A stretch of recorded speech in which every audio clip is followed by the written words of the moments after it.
இது பார்த்திங்கன்னா fake customer and fake comment போடுற திவ்யான்ற கஸ்டமர் ப்ளஸ் வந்து இன்னும் ஒரு 4-5 பேர் அடிஷ்னலாக இருக்காங்க. யார்கிட்ட பணம் வாங்கிட்டு பண்ணுறாங்கன்னு எங்களுக்கு தெரியல. பிஸ்னஸ்ன்னு வந்தாலே நிறைய காம்படிட்டிவ் நடக்க தான் செய்யும். உங்களால் கொடுக்க முடிஞ்சால் நீங்கள் 99க்கு இந்த குவாலிட்டி இந்த பிராண்டில் கொடுங்க, இல்லைனா கொடுக்காதீங்க. அது இல்லாமல் நிறைய ஃபேக் கஸ்டமர்ஸ் வேறு வர ஆரம்பிச்சிட்டாங்க. எப்படின்னு பார்த்தீங்கன்னா, ஒரு டைம் பேமெண்ட் போட்டு ரீஆர்டர்னு சொல்லிட்டு பேமெண்ட் போட்டது எல்லாமே அவங்க ப்ராடக்ட்டு வாங்கி குட் ரிவ்யூவும் கொடுத்துருக்காங்க. ரிவ்யூஸ் எல்லாம் நானும் ஆட் பண்ணுறேன். குட் ரிவ்யூன்னு கொடுத்துட்டு அதுக்கப்புறம் அந்த பேமெண்ட்டை மட்டும் எடுத்துக்கின்னு மற்ற டேட்டு டைமெல்லாம் எடிட் பண்ணி நான் ரீஆர்டர் கொடுத்தேன், எனக்கு ப்ராடக்ட் வரல, என் அமௌண்ட்டை ஏமாற்றிட்டாங்கன்னு சொல்லிட்டு பேட் கமெண்ட் கொடுக்கறது. ஸ்டேட்மெண்ட்டை செக் பண்ணும்போது தான் தெரியுது அவங்க ரீஆர்டர் கொடுக்கலன்னு சொல்லிட்டு. நாங்கள் ஏமாத்துறோமா நீங்கள் ஏமாத்துறீங்களா? ஒரு பிஸ்னஸ் பண்ணிட்டா ஏமாத்துறாங்கன்னு தான் வந்து பேர் வச்சிடுறீங்க. ஆக்சுவலாக கஸ்டமர் ஏமாத்துறது யாருக்குமே தெரியாது. என்கிட்ட வந்து 4000+ கஸ்டமர்ஸ் இருக்காங்க. ரொம்ப ஜென்யூனான பர்சன். யூடியூபர் கஸ்டமர்ஸே எனக்கு அவ்வளோ பேர் இருக்காங்க. ஓகேங்களா? அவங்க எல்லாருக்குமே என்னோடய ப்ராடக்ட் குவாலிட்டி தெரியும். டே பை டே பேக்கிங் பண்ணி இப்படி தான் நாங்கள் கொரியர் பண்ணிகிட்ருக்கோம். எல்லாரோட ஆர்டர்ஸும் மிஸ் ஆகாமல் எடுத்து வச்சு பண்ணிகிட்ருக்கோம். இன்கேஸ் 1-2 டிலே ஆனால் ஆர்டர் ஏதாவது மிஸ் ஆச்சுன்னா ரீஃபண்டும் பண்ணியிருக்கோம். எல்லாத்துக்கும் எவிடன்ஸ் இருக்குது.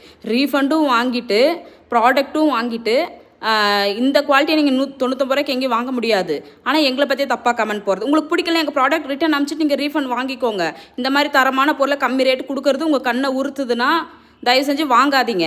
ஒரு பேஜில் நீங்கள் ஆர்டர் பண்ணும்போது அவங்களோட ஃபுல் வெரிஃபிகேஷன் ரிவ்யூ எல்லாம் பார்த்துட்டு தான் ஆர்டர் ப்ளேஸ் பண்ணுறீங்க.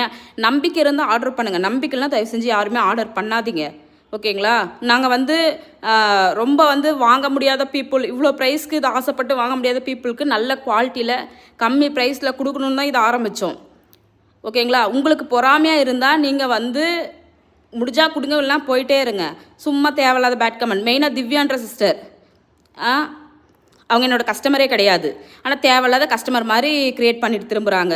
ஓரளவுக்கு தான் லிமிட்டு. நானும் கம்ப்ளைண்ட் கொடுப்பேன். எனக்கு எல்லா எவிடன்ஸும் இருக்குது. டே பை டே வந்து ஒரு நாளைக்கு 100 ஆர்டர்ஸ் இப்படி தான் பேக்கிங் மூவ் ஆகுது. ஏமாற்றணும்னு நினச்சா எப்பயும் நாங்கள் ஏமாற்றலாம். ஓகேங்களா? இது எல்லாமே வந்து மக்கள் நம்பணும். நாங்கள் வந்து ஜென்யூனாக பண்ணிகிட்ருக்கோம், நாங்கள் உண்மையாக பிஸ்னஸ் பண்ணுறோம், ஆர்டர்ஸ் எல்லாமே போய் சேருது. டிலே ஆனாலும் ரீசன் என்னன்னு சொல்லிவிட்டு கஸ்டமருக்கு பார்சல் சென்ட் பண்ணியிருக்கோம். இல்லையா ரீஃபண்ட் வாங்கிக்கிறீங்களான்னு கேட்டு கொடுத்துருக்கோம்.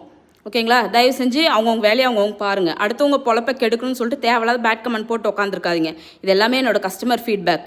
இதெல்லாமே கேட்டு கிடைக்கிறதில்ல, அவங்களாம் எங்களுக்கு சென்ட் பண்ணுறது. இதை பார்த்து தான் எனக்கு ஆர்டர்ஸ் வருது. ஓகேங்களா?